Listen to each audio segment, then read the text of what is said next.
calling. So there has to be some evaluation of your work. Here in this church, we do evaluate the people who own staff, the people who work, musicians, so on and so forth. But I've never sat down and wrote out an evaluation to say anything about anybody. The evaluation form that we use here at the church is what's called a self-evaluation form. You give the self-evaluation form, it has some questions that allows you to ask some questions about yourself. That form has been wonderful. As a matter of fact, there was one person finished the evaluation form and fired themselves. It's a true story. Somebody finished the evaluation form and fired themselves. And the question is, how would you evaluate yourself with God? Where are you? To embrace purpose, we need to evaluate our work so that we know where we are. Look then at verse 6. And he said, "It is a light thing that thou shouldest be my servant, to rise up the tribes of Jacob, to restore the preserved of Israel. I will also give thee the light of the Gentiles, that thou mayest be my salvation unto the end of the earth." You need to respect your formation. You need to respect your formation. See, God has formed you. As the text says, he was formed in his mother's womb. He was kept in the quiver. Here he's saying, I'm getting you ready. In verses 4 and 5 and 6, you see there's this whole idea where he says that even though Israel isn't all together, in other words, even though everything isn't like it seems like it should be, I realize that God is still working some things out in me.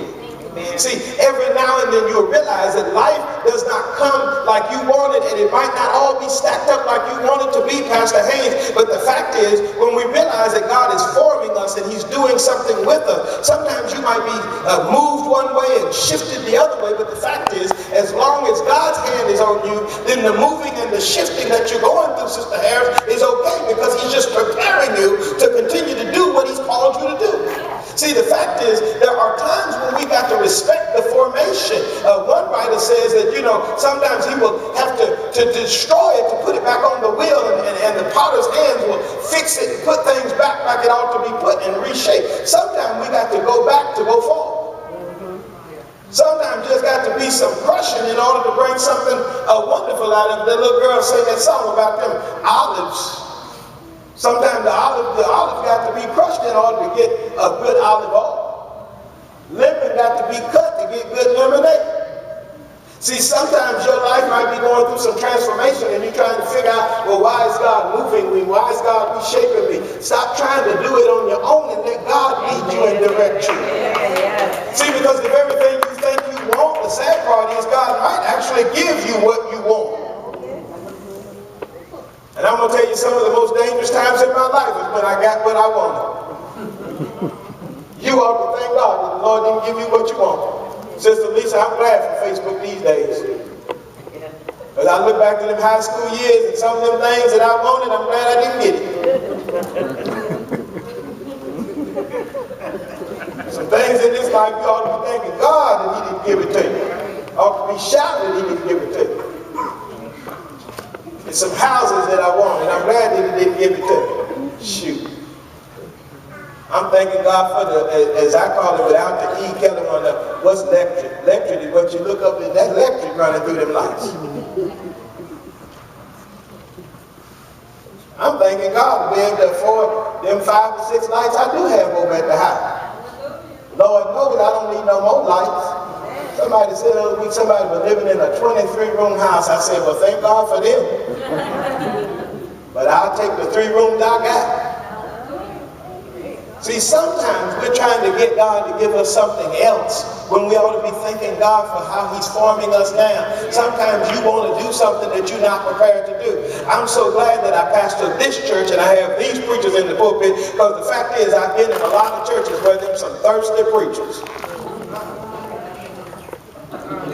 They thirsty. They looking at the pastor just hoping that I hope he dropped dead right in the middle of this shout. Because I'm going to be the next pastor. I'm just waiting for him to fall out.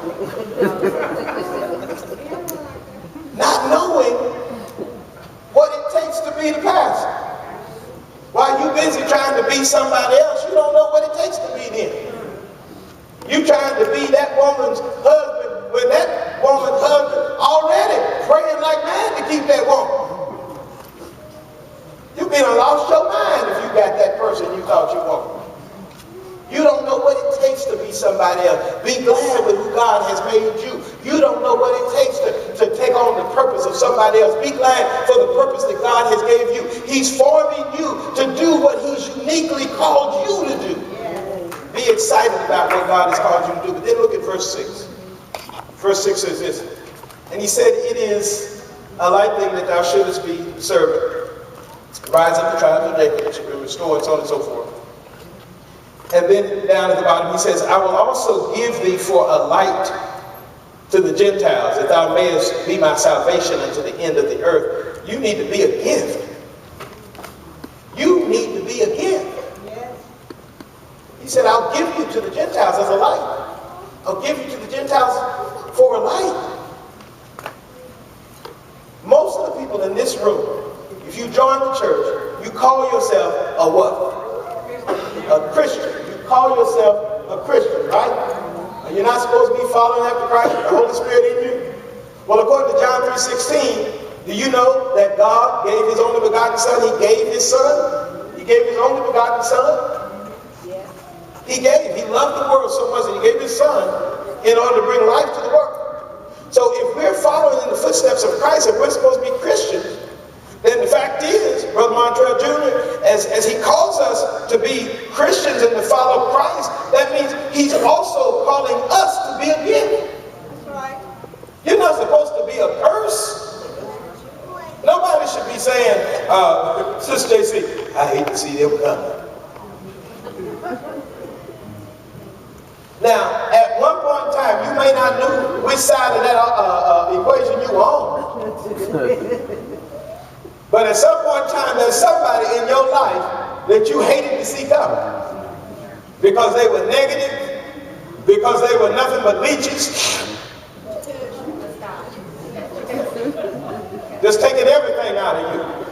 And so you hate to see them coming, right? We should be a gift. We should be the people that folk are glad to see coming. At your job, they shouldn't be saying, oh, we hate to see him coming. Broadway Sanders at your job, if something going on crazy, then somebody should be saying, just wait till Ray get here. When somebody having a bad day on Jack, they ought to be saying, oh, just wait till Sister Jackie Hodge get down here. People ought to be waiting on you because they ought to see the light of God in you so much that they look to see you and they get happy because you're around. You ought to be a gift to the world, not a curse. God has called you to bring better and not worse, to bring light to the situation, to be the best person that you can be in your community, in your home, in your family, wherever you are. Things ought to get better because you're there, not worse. When you show up to the family reunion, Auntie and them ought to be glad. They ought to be glad because you're there and they know that you are going to bring some light to the situation. When the folks see you coming out the church, they say, you know, that's a positive person. That's somebody who's going to speak life and not death. Here's somebody who knows the Lord. You know, the old folks used to say, if you know the worth of prayer, pray for me. Here's somebody that I believe will pray for me. Here's somebody that I believe will give an encouraging word. Here's somebody that I can lean and depend on because I know they've got the Holy Spirit in them. They know the Lord for themselves. You need to be a gift. And far too often we just like an old grandma's sweater wrapped up at Christmas time. Because as soon as the kids see it, they just put it back under the tree. You ought to be a little bit more excited than that. We need to embrace our purpose by listening, by embracing our call, by knowing the relationship that we have between us and God, by evaluating our work, by respecting our formation, by being a gift. But then look at verse 7. Thus saith the Lord, Redeemer of Israel and his Holy One, to him whom man despiseth, to him whom the nation abhorreth, to a servant of rulers, kings shall see and arise, princes also shall worship, because of the Lord that is faithful, and the Holy One of Israel, and he shall choose thee. You should rejoice because you're chosen.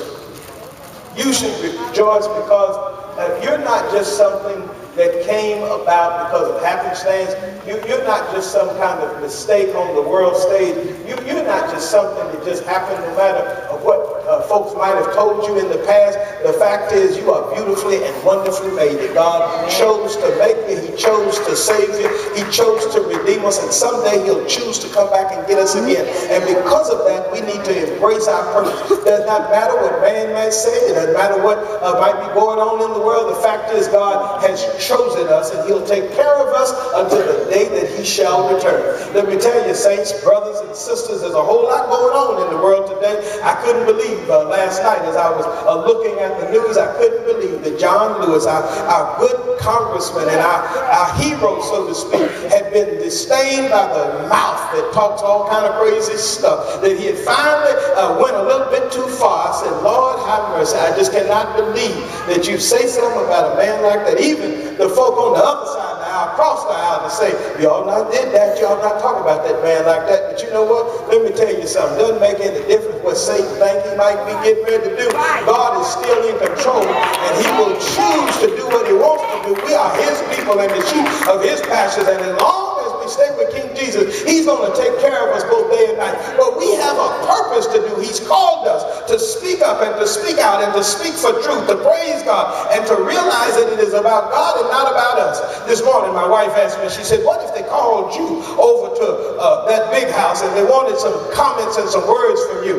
I said, well, you know, on one side, if I woke up in the morning and I was in my flesh and in myself, then I'd have to go and I'd have to let them know how much I know about our people and about the racism that goes on in our country. I said, but I can't go for myself because it's the Lord that woke me up this morning and started me on my way. I said, so I can't go and just talk about black folk. I got to go and talk about what God said.